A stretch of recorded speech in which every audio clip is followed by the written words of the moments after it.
But I also heard it's 110 degrees in Australia. So. Yeah. I don't know what it, it's about 40 Celsius. I don't know what it is here Celsius. It's just Tourette's cold. That's why I call it. The minute you go outside, you just start saying, bad words. Until you get inside, and then even then you say bad words. For like, you go to a restaurant. We're just end up offending everybody in the restaurant for 5 minutes. Well, for being on the radio, we're glad we're inside. That's nice. But you're originally from the United States. You're from Southern California. You went to Australia at a very young age. What was that like for someone who was 11 years old to leave Southern California and end up in pretty much of an isolated part of the world? What was that experience like there? Different. It was a culture shock, massive culture shock. I think our first Christmas was really interesting. I mean, Americans do things very well. When you do things, you just do them very well. And Christmas is way over the top over here, and it's so that's cool. That's all right. And then you go to Australia, where everything's kind of it's laid back. Let's put it that way. It's laid back, and it was really hot, and there was no Christmas trees or anything like that. So it was a different world. It was a different world coming from a very multicultural inner city school in LA to an almost all white school in rural Western Australia. There was a lot to get used to. There was a lot to get used to. It was the best thing that ever happened, but it was tricky. It was hard. At times, the town knew we were there before we ever did, and there was a lot of, you're not from around here, are you, son? We don't like your kind around here. You speak funny. Even though they don't speak like that at all, it's different. Wow, Southern Australia is so much different. Well, that's great, but you certainly did assimilate into the culture, and you had such great success in Fremantle and busking out on the street and then taking your music from there out to the rest of the world. But when you were busking, you did a song that I think we're going to hear now, and it's a song that has become the centerpiece of your set, and it's really an incredible musical performance. It's a song called Ocean.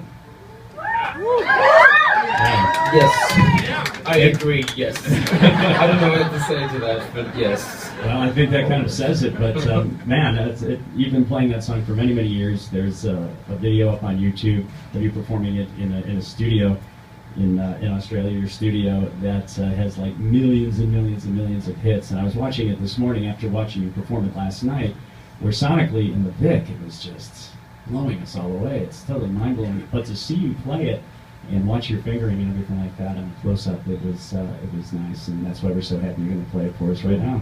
Oh, awesome. Cool. We're live from Studio X on XRT.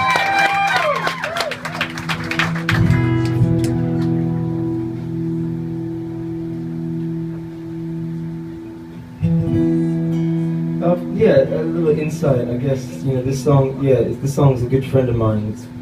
It's with me. It's not mine, but it's with me for a while. And often with music, there's a lot that poetry can say, and there's an endless world that we can say a very lot with a very little. And sometimes when you maximize all that out, the music can say things that the words can't. And I guess this song says all the things I can't put into words, and expresses how I feel about a lot of it, pretty much everything, in a strange and weird fractal kind of quantum mechanics kind of way. But anyways, yeah, this song's for y'all. It's called Ocean.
That was. I'm glad you liked it because I hated it, but that's alright.